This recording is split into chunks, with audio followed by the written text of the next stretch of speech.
Ayan guys, mayroon pala sa atin ditong pinapacheck na EBS sensor ng Toyota Innova. So bali ang issue pala nito ay umilaw yung EBS dun sa sa panel, dun sa driver, sa dashboard.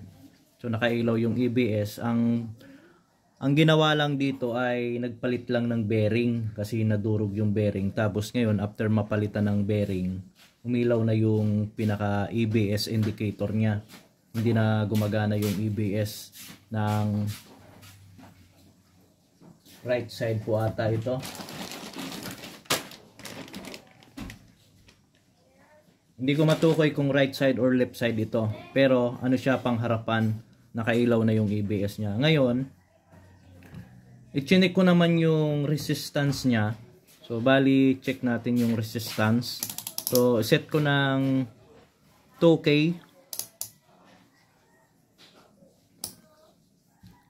Nagkaroon naman siya ng resistance na 1.1 kilo ohm. So ibig sabihin pasok naman yung resistance niya. Pero sa mga EBS sensors kasi, kadalasan diyan pag yung mga ibang EBS sensor, nagre-range po yan ng hanggang 1 mega ohm ang niya resistance. Pero dito kasi sa EBS ng Toyota, iba naman yung resistance, dapat pasok lang siya sa 1 kilo ohm plus minus siya. So okay naman yung resistance niya kasi pasok naman dun sa specification ng manual. Tapos ilalagay ko ngayon dito sa may AC current niya. So bali i-check natin yung kung magbibigay pa ba siya ng AC voltage. So lalagay ko rin siya ng 200 volt AC.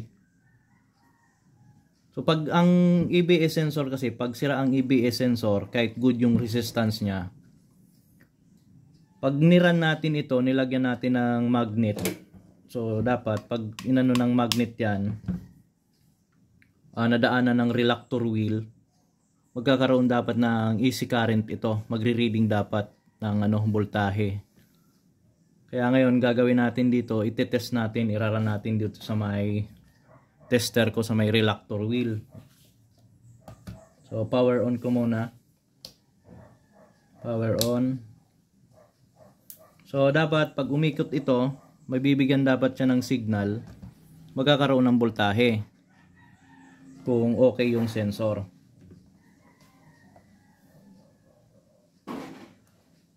Try natin.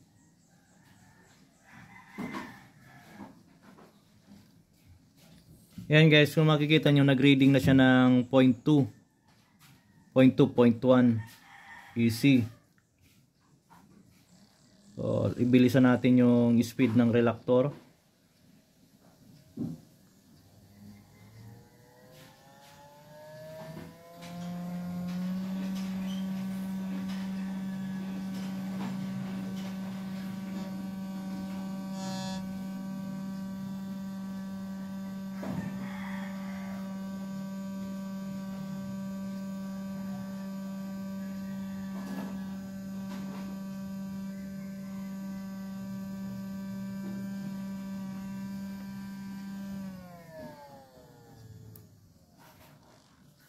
So ayan, bali umaabot siya ng hanggang 9 volt AC. So ibig sabihin okay yung pinaka EBS sensor. O bakit nga ba Bakit nga ba umilaw dun sa natin, mag-react dun sa computer natin? So mamaya ipapaliwanag ko din kung bakit nag-react itong EBS sensor ito, bakit na determine niya na sira na yung EBS sensor. So mamaya ipapaliwanag ko to kung bakit naging faulty yung EBS sensor. So bali itetest din natin ito kung same lang siya ng value saka same lang ng signal.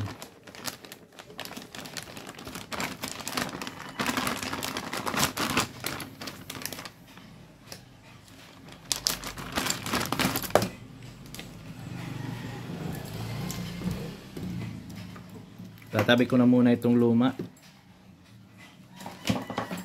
Tapos gagawin muna natin dito, resistance check muna tayo kung ilang ohms ang mayroon sa bago natin na na EBS sensor original. So lalagay uli natin to sa pinaka 2K ohm. So okay lang naman kahit magkabaliktad yung paglalagay ng ano natin ng test probe. Wala namang ano yan, wala namang problema. Yung ano natin brand new, nag-reading din siya ng 1.1 kilo ohm, so ibig sabihin okay yung resistance. Tapos sa ano tayo, sa AC voltage kung mayroon din siyang ano, supply. So kung maglalabas din siya ng signal. So lalagay naman natin yun to sa AC voltage.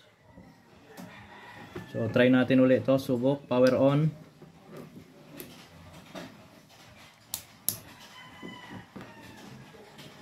0 volt.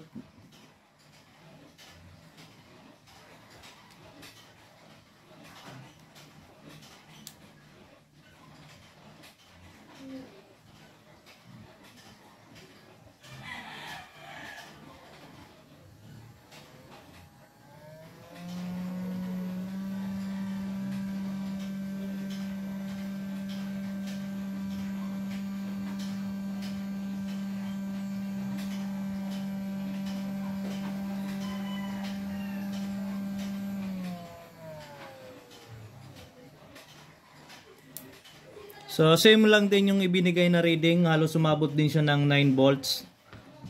Tapos mayroon siyang resistance na 1.1 kilo ohm. So bakit nga ba naging sira itong ano natin, EBS sensor kung parehas lang naman yung value na ibigay? Meron siyang 1.1 kilo ohm, tapos meron naman siyang 9 volt na signal papuntang computer box. So bakit nga ba naging ano to, naging faulty?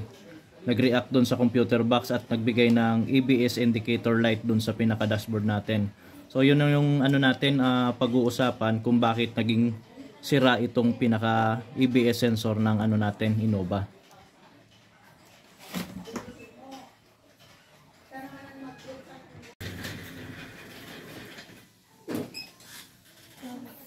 Ayun na guys, usapang EBS tayo. EBS. So, illuminated tong EBS na to.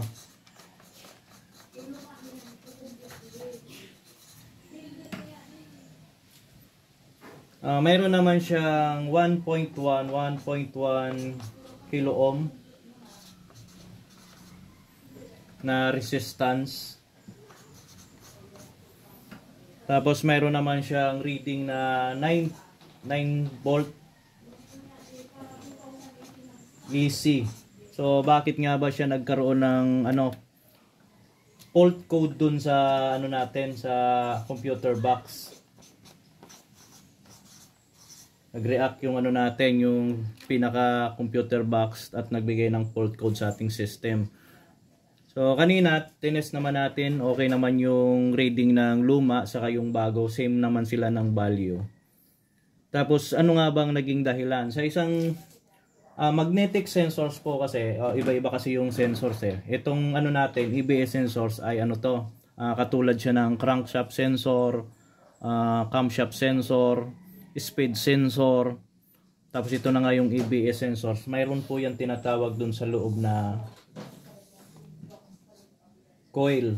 So ito yung coil natin. Ito naman yung pinaka magnet natin dun sa loob. So ganyan yung itsura niyan. Tapos bago mo mapagana yan, minsan yung iba ang naka-design ay yung magnet, yung kulay brown. Tapos dito kasi sa ano natin, sa Toyota, ang design niya ay reluctor type na tinatawag. So yung reluctor type, yung makikita nyo yung pinaka ano niya, may mga gear po yun. So ito yung reluctor wheel na tinatawag.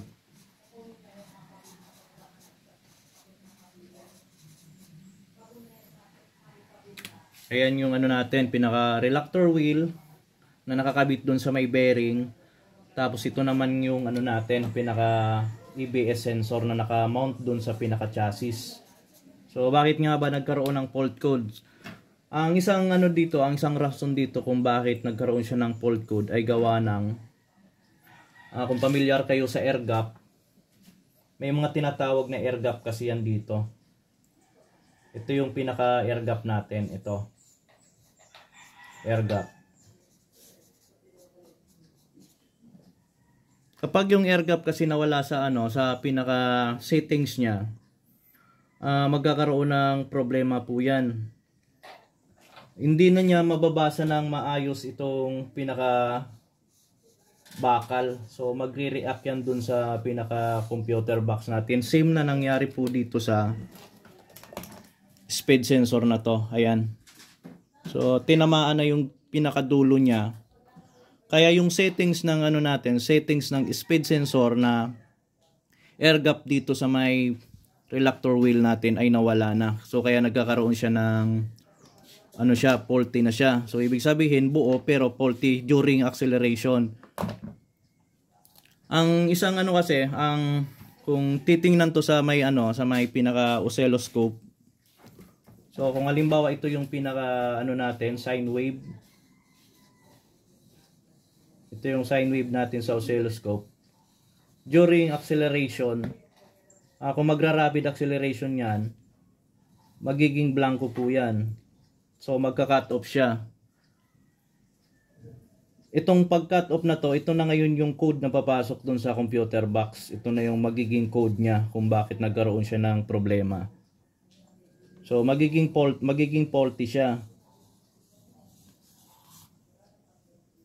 So isang ngipin lang ang mawala dito sa sa wave na to.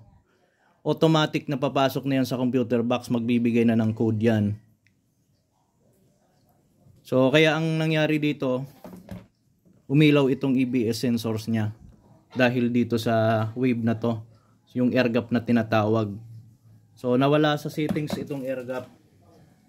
So iba-ibang settings naman ng air gap yan, depende yan sa manufacturer.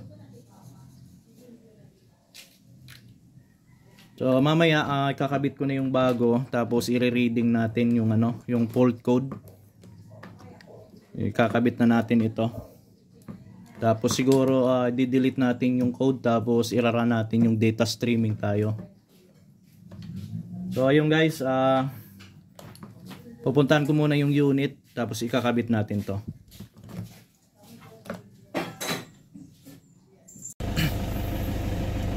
So ayun guys, bali ikakabit ko na pala yung pinaka speed sensor ng right side. So ito yung pinaka na-detect natin. So front speed sensor right. So kakabit ko na muna siguro. Tapos pagkakabit, i-road test namin ito.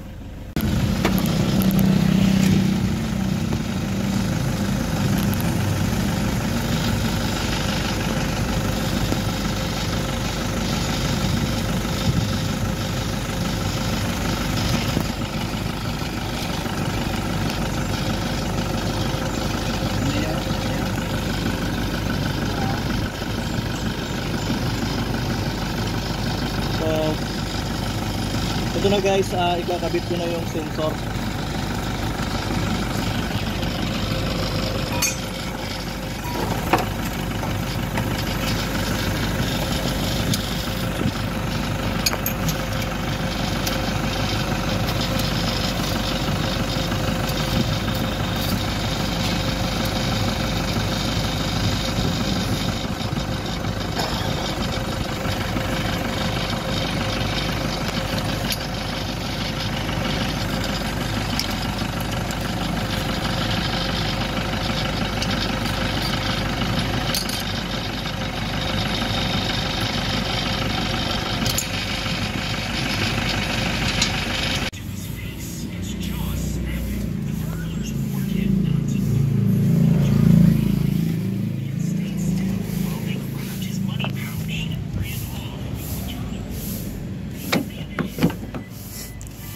So ayun guys, nakabit ko na yung ABS sensor.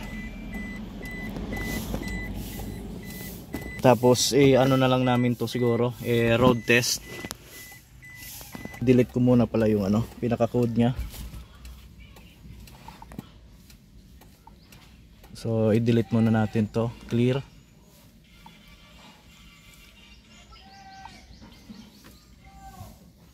So wala na.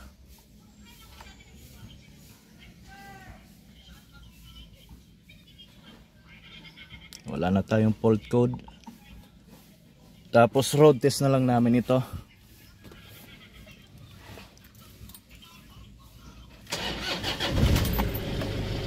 So ayun, wala na yung ABS nya. Sige ta. Diyan sa luwa sir, para ma-reading natin na okay na. May ano na siya, may reading.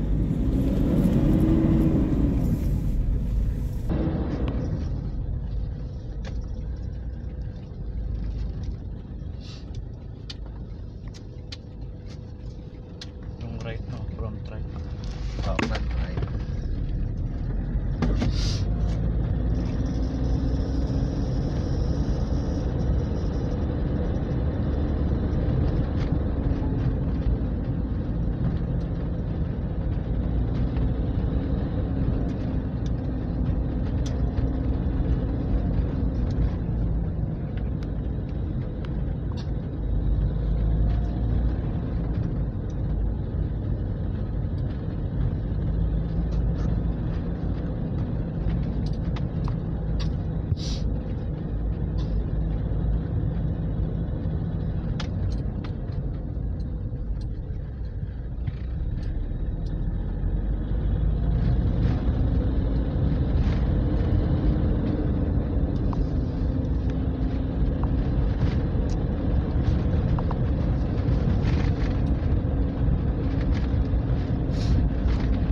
Pare-parehas na may reading.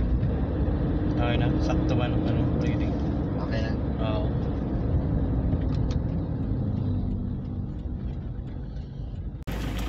Ayan guys, okay na. Na-road test na rin namin. So okay na uli. Job done na uli from Autorad Automotive Technician. Thank you po uli sa nagtitiwala po sa akin. Sa inyong mga bossing, thank you po uli.